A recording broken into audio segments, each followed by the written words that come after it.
I labored for hours so that a diseased baby could come out. It happened again. First day, second day, third day, there was no feeling, or there was no feeling of my baby. There was no movement. I was like, I told my husband, see, oh, I haven't fed my baby for like 2 days now. He said, are you okay? Why didn't you talk? I said, I did not even notice. I did not even notice. It's not that it was done on me that I've not fed this baby for like 2 days, 3 days now. He said, let's go to the hospital. We rushed to the hospital. When we reached the hospital, I met, that was on Sunday. So there was no doctor around. I met the nurses and they checked me and told me that my baby was fine. That is fear that is just doing me, that is fear that is holding me. That my baby was fine. My baby is breathing well. My baby is okay. That is okay. That's just go home and relax. Tomorrow, that is Monday, I will come back and they will send me for a scan.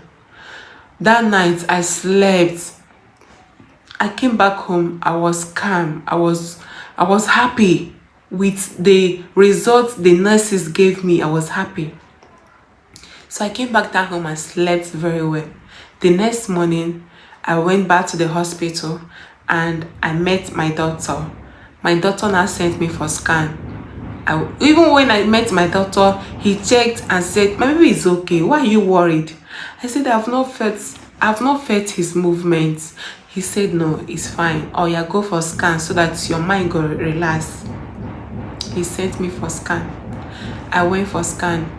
A different place, so not all those places I was going to. I tell you, in my area, in my town, almost all the scan places in my town know me. So I went for scan. I got there, it reached my turn, they called me in and the sonographer checked me. He was like, no, that there is no activity inside my womb. There is no movement, there is no heartbeat, that it looks as if this baby is no more. But take these results, go back to your doctor. Hot heat. Do you know what we call hot heat? Hot heat came upon me. From my head to my toe, I was shivering. I was, you know, this was the third one. Oh, the third one. I went back to my doctor and the doctor said, hey, yeah, it don't happen, no. Hey, yeah, oh yeah, let's look for a way and bring out the baby before it will spoil something in your womb again.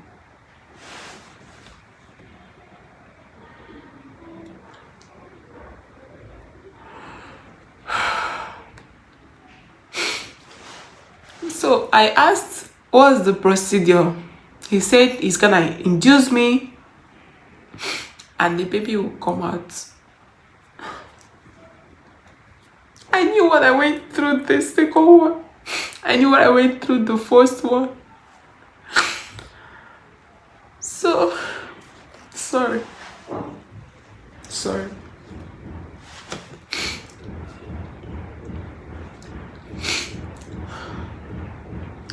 So they induced me that evening. The first induction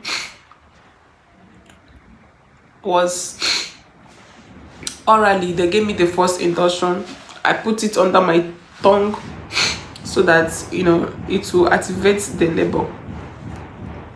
So on the process, I was waiting. It was so slow. It was not coming. From that morning till evening time, around 4 or 5, there was no active labor. So I was just at the hospital from that morning till evening. So the doctor came back again and was like, how is it going? I told him, I'm not feeling anything much. It's just there. just like nothing is happening much. He said, okay, we're gonna do another one vaginally. It was that one that they put vaginally that really activated the labor. The labor started. It's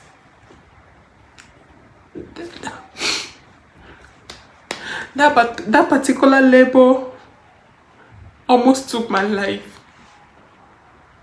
I labored for hours so that a diseased baby could come out.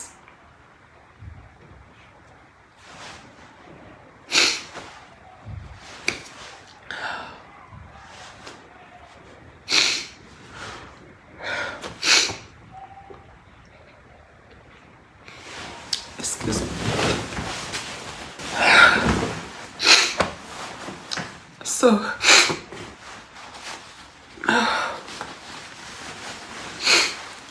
So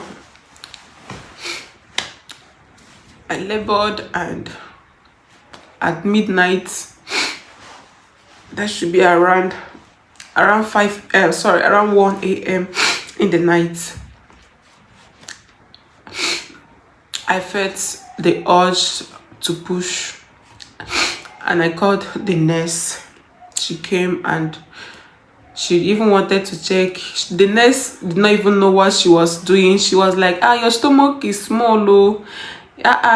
Your stomach is small and your baby is already due. I told her, no. My baby is 6 months and is gone. I want to eject it out. She said, what? She felt really, really, really bad. So immediately I lay down and I pushed out the baby. She saw the baby and she followed me to cry, because this baby was so beautiful. He was so beautiful. This time around, he's a boy. The baby was a boy. So beautiful. Because this pregnancy, I pampered this pregnancy. I was on fruit every day. I was on fruit. I was on fruit every day. So the baby was so fine. The baby was so fine. So after that night, the next morning they discharged us. I went home. They wrote some medications, and my husband also bought my normal herbal medication, traditional medication, the ajumbise and those spicy things. So it helped me. I was taking it.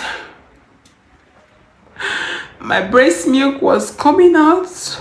No baby to suck it.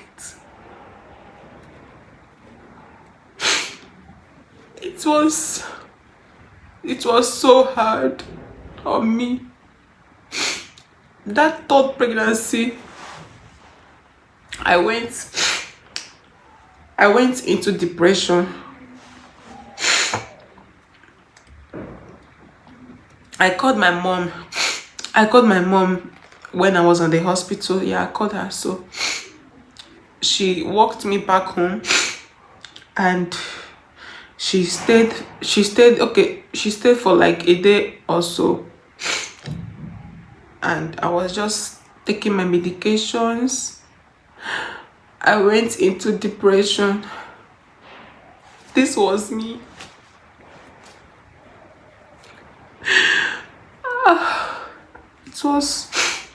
It was so hard on me. I really thank God for my husband, because he was the only person that was consoling me, telling me it's gonna be okay, it's gonna be fine, please don't do this to yourself. He was just doing everything possible to make sure I was okay. He was doing everything possible to make sure I was okay. So after that month, God, that was around June, right? Around June, I think. Yeah, no, around July. So after that, I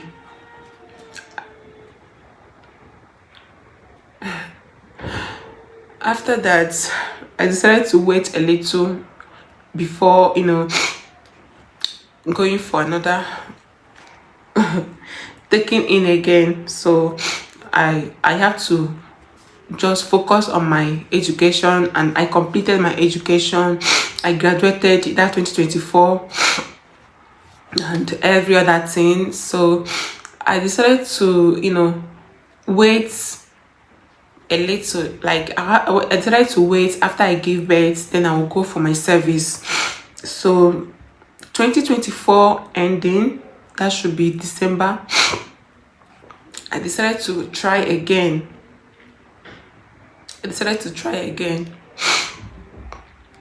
So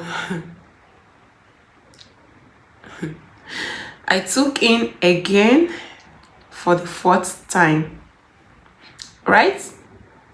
For the fifth time, yeah, for the fifth time. I took in again for the fifth time, and guess what? I took in December, then January, I went to the toilet to urinate. The baby came out.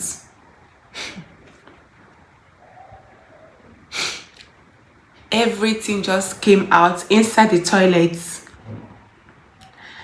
I was just urinating. I felt something coming out from my body. I was like, what is this? What is this? I just stood up. I looked inside. Behold, there was the red liquid was all over the toilets. I said, God, again, what have I done? Who did I offend? What is happening to me? This is someone that took in just few days after her wedding. I took in and I gave birth normally with no headache, no complication. What is happening? What is all this?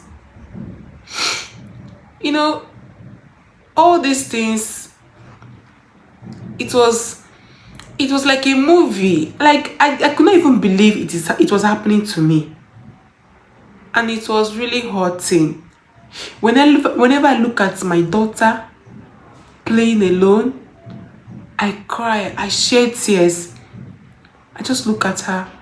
She's there playing alone. No sibling to play with. And she can't go downstairs because we are living in a flat, and it's upstairs. She can't go downstairs and play with the street kids. So she's always with me, even to the extent sometimes I just have to take her out downstairs, then stay there, and she will just be playing with those kids for some minutes and she will come up. But nobody in our compound does that. Every kid in our compound stay with their own siblings, but she's the only one with her siblings. It was really hurtful. So after the fifth miscarriage,